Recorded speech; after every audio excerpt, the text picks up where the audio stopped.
Golf is hard. The Golden Bear himself has said he's never played the perfect round. So where does that leave the rest of us? With today's introduction to the Virgin Round Rule, I hope to equip you with a strategy that'll lower your score, speed up play, and maybe even improve your sex life. The first hole, a tough spot for any golfer. You got the big audience and a mean old starter on a schedule. It's a recipe for the worst. You and I know that if you stand here long enough, eventually you'll crunch one down the middle of number one. You did it in 1982, and you just did it 25 times on the driving range. The hard thing is doing it when it counts. I'm here today with the good news that you can start every round out with the perfect shot that you already have in your bag.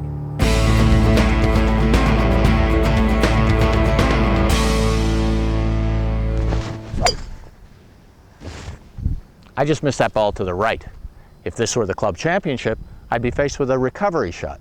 But there's no money on the line today, so why start this round out poorly?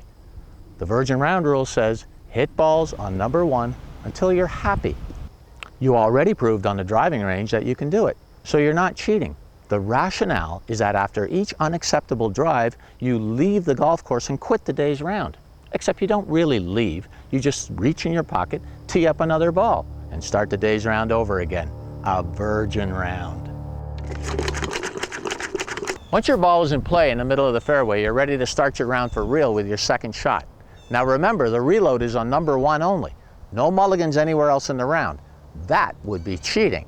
Remember to count every stroke, including your perfect first tee shot.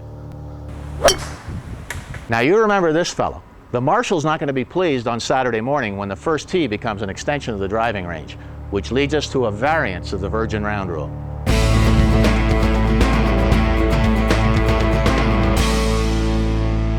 Now on the surface this might seem unfair, but under the modified Virgin Round Rule, it's perfectly acceptable. Remember, your round doesn't start until you hit your second shot. Roll the ball anywhere else on the golf course outside of the USGA sanctioned rules of golf and you're a cheater.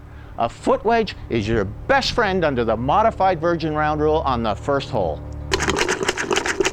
All of this leads to the question of what happens when you're playing a course where the first hole is a par 3.